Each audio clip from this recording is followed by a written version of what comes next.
Howdy folks. So some of you may know that I'm an audiophile, and I have a nice PCI Express sound card in my desktop workstation. And it's absolutely great. I've got custom op amps in it. I've tweaked it exactly the way I like it. And it's great and everything, but every once in a while I find myself somewhere else, somewhere either on the go or at work, and I don't have, I only have one sound card, and it's not practical to take a PCI Express card with you. So I find myself using something else. Normally it would be something like laptop audio, but I think everyone has heard laptop audio, and it's really cringy. You can hear the CPU cycles, you can hear the data going back and forth over USB. It's really bad, and most laptops don't design it very well. They don't separate the power domains, they don't route high-speed signals away from the analog stuff. They just sort of cram it in there, and the DACs and stuff are not very good quality to begin with.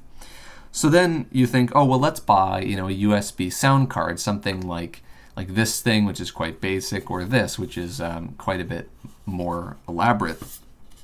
Both of these are better, but they are still complete shit. This thing is really strange. You can buy these for about $10, and it's just a C media chip in here. The output on this is quite loud. It's quite ridiculous, in fact. And the thing is, there is pretty much no, how should I say it? There's no noise, the noise floor on this is pretty insanely bad. You can hear the hiss all the time. This thing is really odd. When you try to listen to anything that's quiet, it's almost like it's not a 16-bit DAC. All the least significant bits are just noise.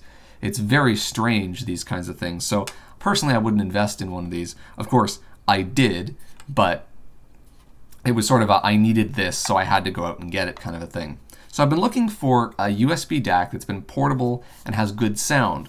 So I recently started a new job, and one of my coworkers happened to have a DAC, in fact a couple DACs, which I test drove for a few days. And as soon as I found the Audioengine D3, I sort of immediately decided that is the DAC that I want. So I went out and I bought one. So this is what it comes in. It's just a regular little box, nothing special on it. It's all pretty much wank. It's got a nice foam insert with all the stuff in it. Again, not really that interesting. Pretty much you get the device itself, you get a cable adapter, and a pouch. So the least interesting thing first, the pouch. This is kind of, I want to say it's almost like an afterthought pretty much. It's basically just two pieces of felt that have been stitched together. It does not feel good at all. It's probably something that they included just so that they could say it included a carrying case. I'm not quite sure. I mean, it'll work, by all means it'll work, but it's not a nice case. But I will see myself probably still packing it in this, because I don't want to scratch it, of course, because it is aluminum. The cable is actually an adapter. It's for a 1/4 inch adapter. And it's actually quite nice. The cable is very thick. And I'm going to assume that's because they have shielding in here. Now, I don't actually know, and I'm not going to cut this to find out, but just judging by the stiffness of the cable, I would expect it to. I really would. So, I don't know. But it's a nice adapter, and it's kind of nice that it's actually a cable rather than just a one-piece molding, which I've also seen. So that's nice. I didn't know it came with that. And then, of course, we've got the unit itself. And, I mean, there's really not much to see on this. It's USB 2.0 on one end. We've got the Audioengine logo here. Two LEDs. There's a white one, which pretty much indicates power, and a blue one, which indicates HD audio enabled. And I'm going to get to that in just a moment. 3.5mm TRS, and on the back, Model D3 24-bit DAC, designed by Audioengine, made in China, some markings, and your serial number. You'll notice that there's no screws in this, and I will explain that also in a minute. as we do the teardown. It also comes with a little quick start guide, which was kind of hilarious to read. I'll just point out a few things here. I mean, it goes over the overview, what you get, all this kind of stuff. They talk about HD indicator here is about the sampling rate. They internally pad all input up to 24 bits. So it's always running at 24-bit mode, regardless of what the input is. But according to the sample rate, if it's greater than 48 kilohertz, that blue light comes on. That's pretty much all it's for. They claim, anything greater than 12 ohms, this thing can drive in terms of impedance. So they say 12 to 10K actually on the other side. Quick setup is pretty much plug it in. The other side is sort of where it gets more hilarious. Some troubleshooting.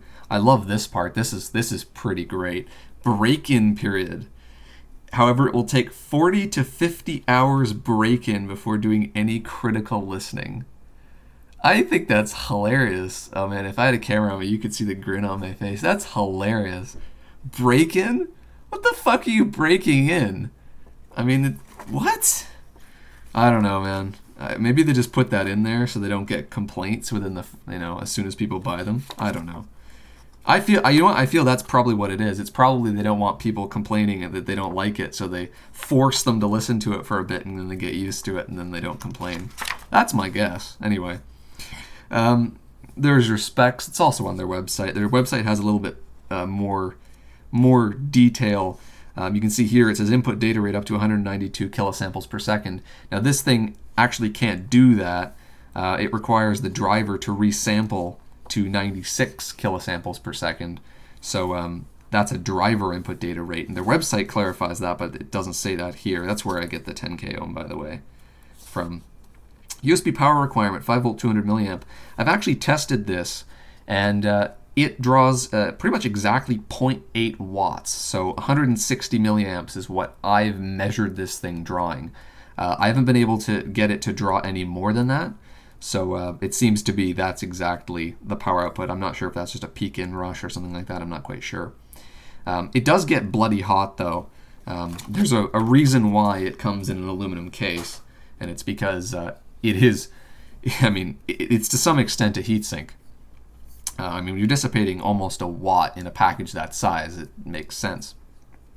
So the reason why I've left the screws out rather than do this review with this teardown with the screws in it and actually remove them is because these screws were stripped when I bought it, which I thought was quite odd. These are hex size, by the way. They're not Torx. They're actually hex screws. And they were stripped. At least 2 of these were stripped, and I thought that was very odd, and I didn't want to put them back in and then take them apart again, just to show you on camera, because I really want this to go together again and stay together without me needing to glue it or anything. So yeah, I find that quite interesting. So I'm not sure if they did that deliberately because they don't want people to open this, or maybe just the screwdriver, the automatic screwdriver that puts those in is not calibrated correctly and it's over torquing them. I'm not quite sure, but that was a little bit disappointing. Right out of the box. I only had this thing running for about 10 minutes before I opened it, so yeah, a little bit disappointing. So anyway, we will open it up and get you in a little bit closer. So you can see on the back, now there's pretty much 3 chips in this, and the company does actually give you information on these on their website, so I knew what was in here before I opened it. The first thing that I noticed even before that was the solder quality is kind of intriguing. The board has lots of residue. You can see the residue here and over here. They definitely didn't clean the board very well. So that was kind of disappointing to see, but I guess it's okay. It's not the worst I've seen, but for a DAC that's effectively $200, that's kind of disappointing to see.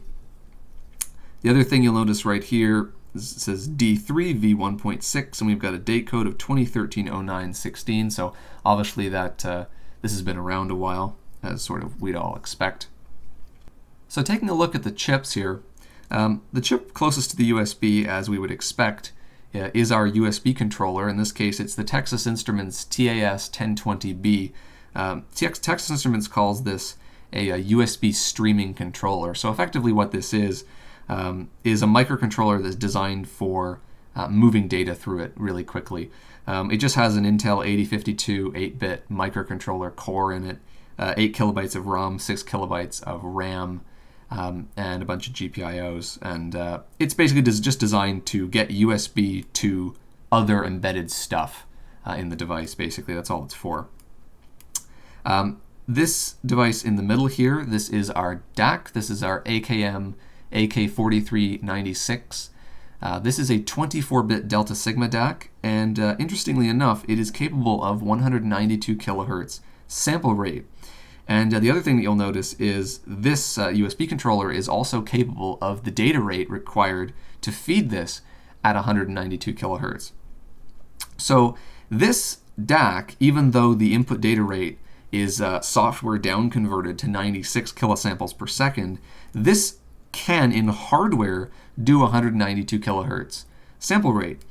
But it doesn't. And the reason why I think they did this, it has to do with the USB controller and the driver for it. As it stands right now, whether it be Linux, Windows, or Mac OS X, there are no drivers required to use this. Basically, the OS vendors have drivers for this chip as it stands. So the way that they would have to get 192 kilohertz sample rate into this device is they'd have to use isosynchronous transfers, and I believe in order to do that they need a different driver, a custom driver, and they didn't want that. So that's how they. I mean, it's effectively a software limitation. Now, it doesn't matter because anything over 48 kilohertz is the same. It doesn't matter. You cannot hear the frequencies you're storing. It's called the Nyquist sampling theorem. Look it up. Look at the math. I mean, Dave Jones calls some people audio fools for a reason. There is no difference with sample rates that high. But just out of a purely engineering perspective, it's interesting to see that they didn't include that. And this little device right here, tiny chip here, this is actually our output op-amp. So this is another Texas Instruments part. It's an LME 49726, which is a rail-to-rail audio output op-amp. And it's designed to drive, has I think a nominal output impedance of 2 kilo ohms. But of course, it can drive a pretty decent range of stuff. It has a current output current of somewhere around 300 milliamps maximum. So given what this device is rated for, I don't think you could probably push it that hard. But I don't really have a way of testing the output power on this. I can tell you right away the output power is not as good as my my custom Essence STX with custom op amps. But I mean, I put those op amps in there for a reason. I mean, they pretty much almost need heat sinks.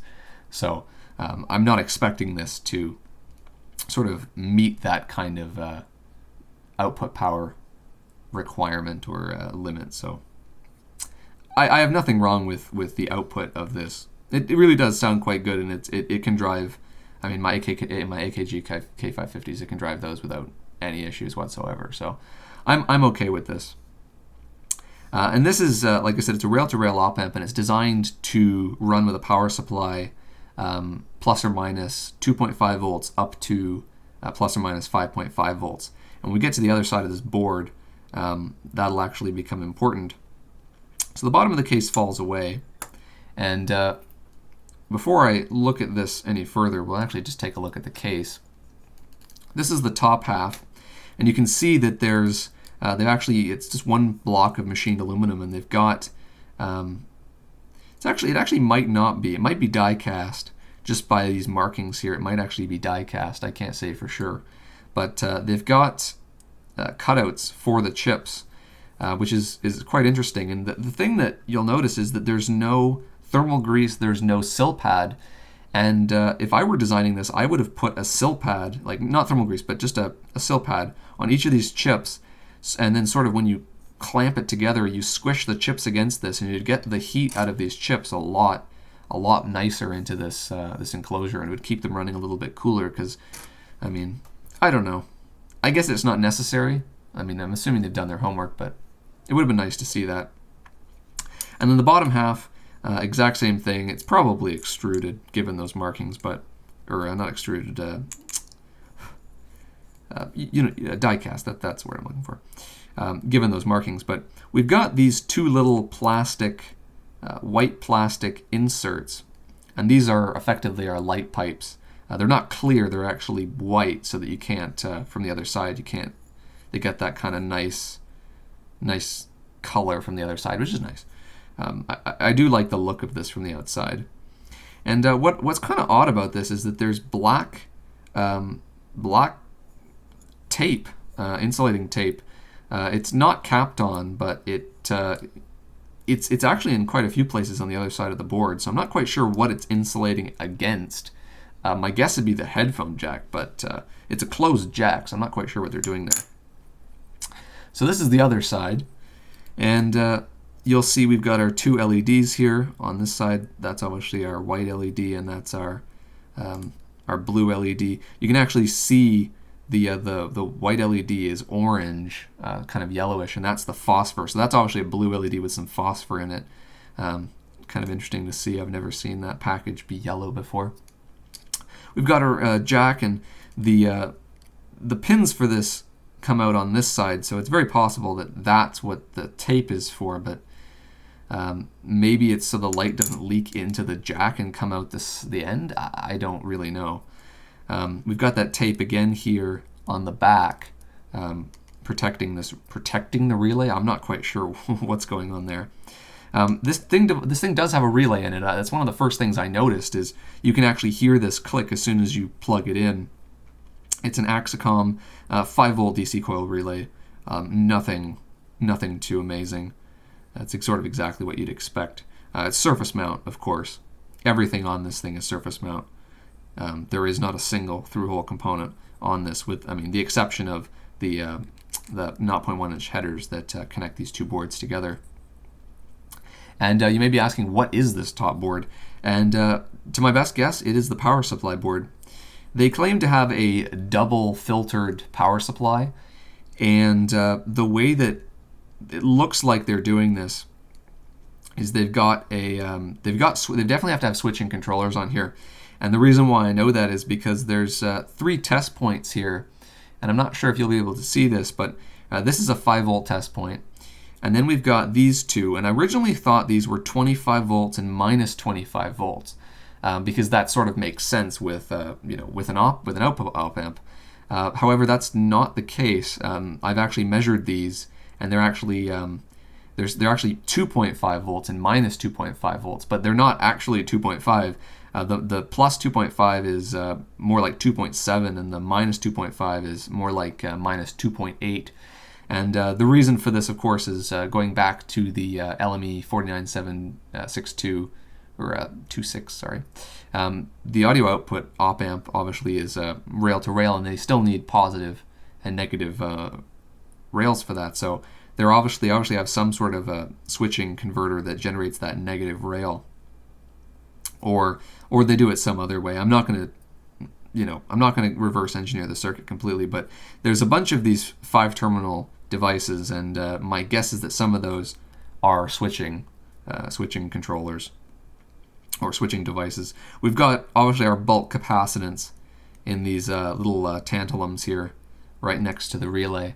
And as for what's on the other side of this, there's a couple ceramic caps on the back, just on this end, but nothing major. The majority of that back side of that board is empty.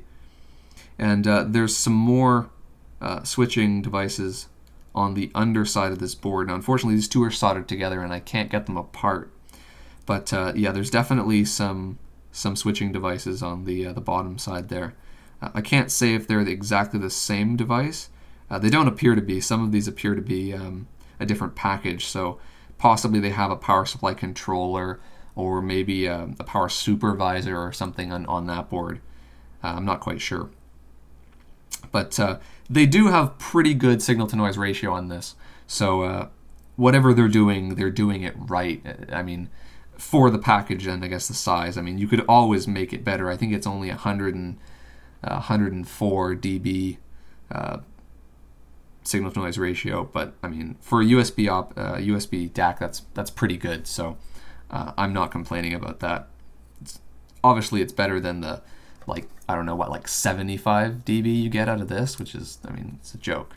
So yeah. Anyway, there's not really much else to say about this on the inside. It's pretty much just 3 chips and some power supply stuff. I'm not really sure if they needed that relay.